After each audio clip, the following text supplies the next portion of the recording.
Hey everyone, how's it going? So I am here for week two of Elena Macrina's and my buddy read of Dante's Divine Comedy. This week we're talking about the second section, Purgatorio. So in the first section, in the Inferno, Dante was led by Virgil through hell. Virgil and Dante went down underground into hell and went through all 9 circles of hell, and then now they climb through the Earth's crust out of the deepest layer of hell and emerge on the other side of the globe from where they started at the foot of Mount Purgatory.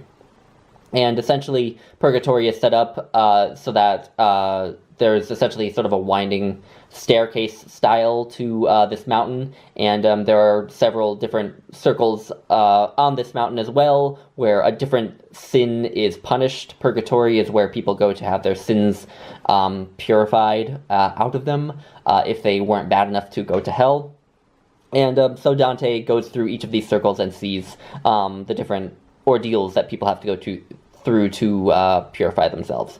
And what I love just about the Divine Comedy overall is the structure that Dante has put into this universe he's portraying in this poem.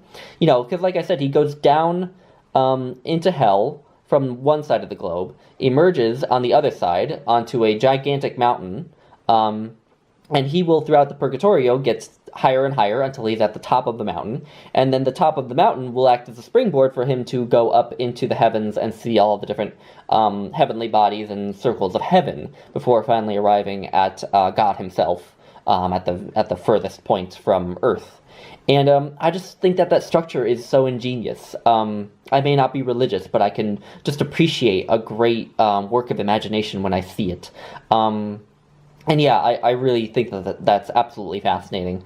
The Purgatorio is full of a lot more metaphorical imagery, a metaphorical imagery that's difficult to understand without endnotes, or if you've read everything that Dante's read and understand it.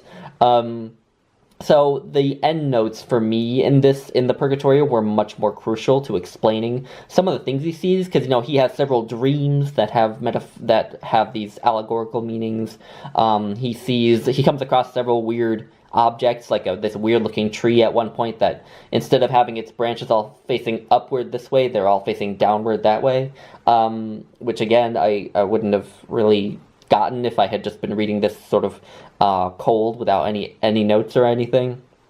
And so all of that made this a slower and more taxing read, but ultimately I think it was more rewarding, because there are just so many theological discussions of different ideas of what sin is and what redemption is and things like this, and that's much more interesting than the Inferno, where it was just kind of, this is a bunch of people who've been so horrible with their lives, and here's how they're being punished. Purgatory really challenges Dante a bit more, because he's guilty of a lot of the sins that are being punished in Purgatory, and he will probably, when he dies, have to go through Purgatory. And so he's actually facing his own sins, and it's not like Inferno, where he could just kind of sit on his high horse and judge the people around him, as he did sometimes. So yeah, I think the Purgatorio I ultimately found much more rewarding on that level.